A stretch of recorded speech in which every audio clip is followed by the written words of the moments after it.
Selamat pagi Bapak Ibu, Saudara-saudara yang dikasihi oleh Tuhan. Shalom dan salam sehat untuk kita sekalian. Kita bersyukur pagi hari ini berjumpa kembali dalam program Renungan Harian GKPO Halim Perdana Kusuma. Kita bersyukur oleh karena kasih Tuhan, kita boleh menikmati bangun pagi, kita boleh memulai aktivitas kita. Namun sebelumnya, saya mengajak Bapak Ibu Saudara untuk merenungkan firman Tuhan. Mari kita awali dengan doa. Tuhan, kami bersyukur di pagi hari yang indah ini, kami boleh menikmati bangun pagi dengan penuh sukacita, semua karena kasih dan anugerah Tuhan. Kami rindu membaca merenungkan firman-Mu ya Tuhan. Roh Kudus-Mu berbicara bagi kami, berikan kami kemampuan untuk mengerti, memahami, dan melakukannya di dalam kehidupan kami hari lepas hari. Hanya di dalam nama Yesus kami berdoa dan siap menyambut firman Tuhan. Amin.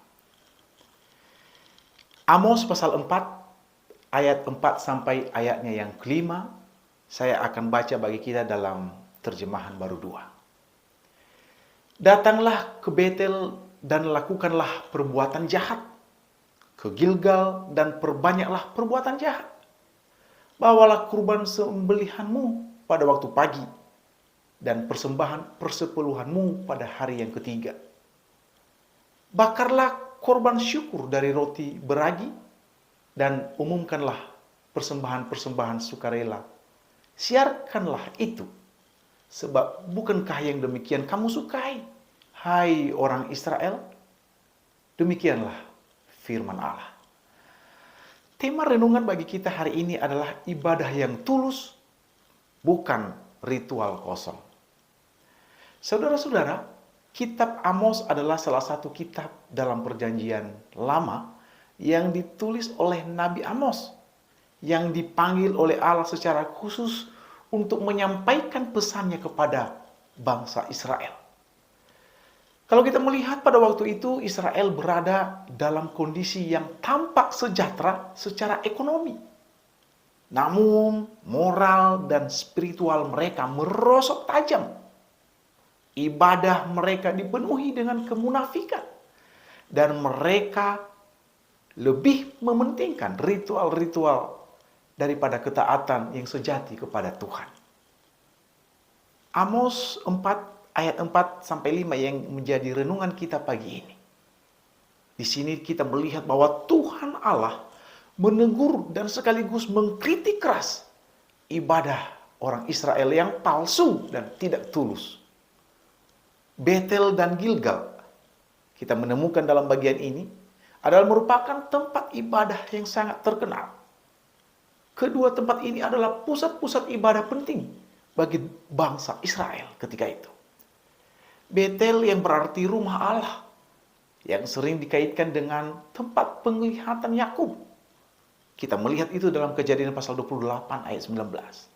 Gilgal yang berarti lingkaran, menjadi saksi bisu atas mukjizat Tuhan saat bangsa Israel menyeberangi ke sungai Yordan. Kita bisa menemukan itu dalam Yosua pasal 4. Namun saudara-saudara, apa yang terjadi? Kedua tempat tersebut malah menjadi simbol dari penyembahan yang salah dan tidak sesuai dengan apa yang dikehendaki Tuhan bagi mereka.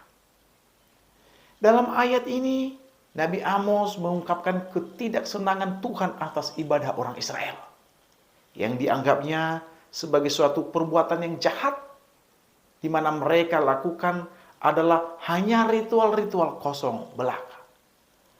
Walaupun secara lahiriah mereka membawa kurban dan melakukan ritual-ritual keagamaan, namun hati mereka jauh daripada Tuhan. Mereka hanya memperlihatkan tindakan-tindakan ritual untuk dipuji orang lain dan untuk kepentingan pribadi mereka. Orang Israel suka memamerkan persembahan-persembahan mereka. Namun, Tuhan menolak ibadah mereka karena hanya dilakukan tanpa ketaatan dan pertobatan sejati. Saudara-saudara, apa yang menjadi aplikasi bagi kita sebagai umat Tuhan yang hidup di zaman ini? Agar kita beribadah dengan tulus dan bukan hanya sekadar ritual kosong. Ada 3 hal penting yang menjadi perenungan kita pagi ini. Yang pertama, kejujuran dalam ibadah. Ibadah bukan hanya soal penampilan lahiriah, tetapi harus mencerminkan kedalaman hubungan yang intim kita kepada Tuhan.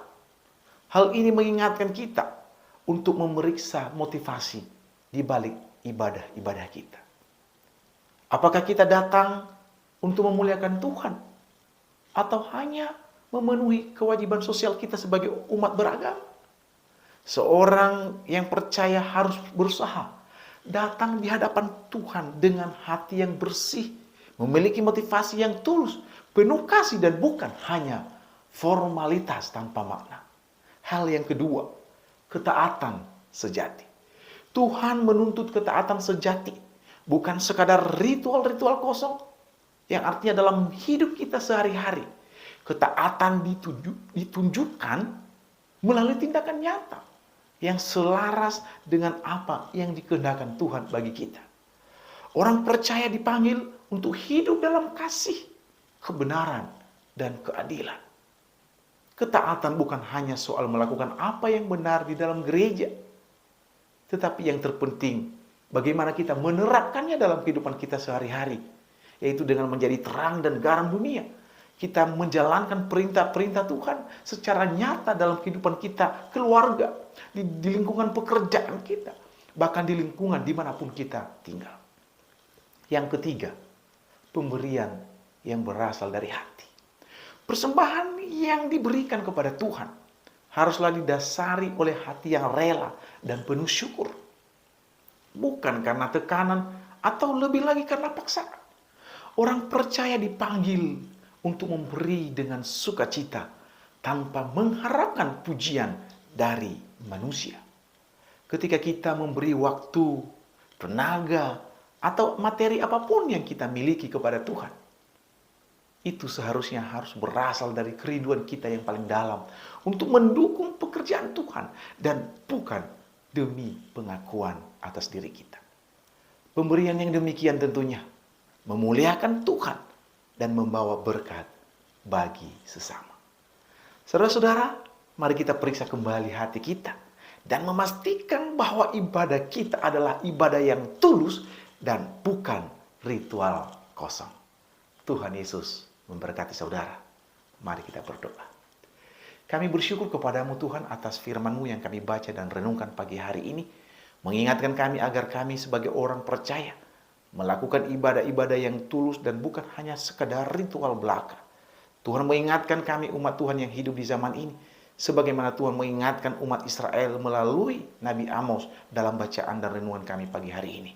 Biarlah Roh Kudus menolong memampukan kami untuk mengaplikasikan setiap firman Allah di dalam kehidupan kami hari lepas hari. Hamba berdoa menyerahkan seluruh umat Tuhan, pendengar renungan harian ini ke dalam tangan-Mu Tuhan. Dalam setiap pergumulan persoalan yang saat ini mereka alami. Yang sakit Tuhan sembuhkan. Yang memiliki pergumulan persoalan, Tuhan berikan jawaban dan jalan keluar. Dan yang memiliki kerinduan, biarlah Allah yang menjawabnya bagi mereka pada waktunya. Berkati kami Tuhan dalam menjalani aktivitas kami hari ini. Damai sejahtera sukacita yang daripada Tuhan memenuhi setiap kami. Dalam nama Tuhan Yesus kami bersyukur dan berdoa. Amin. Ku mau bersorak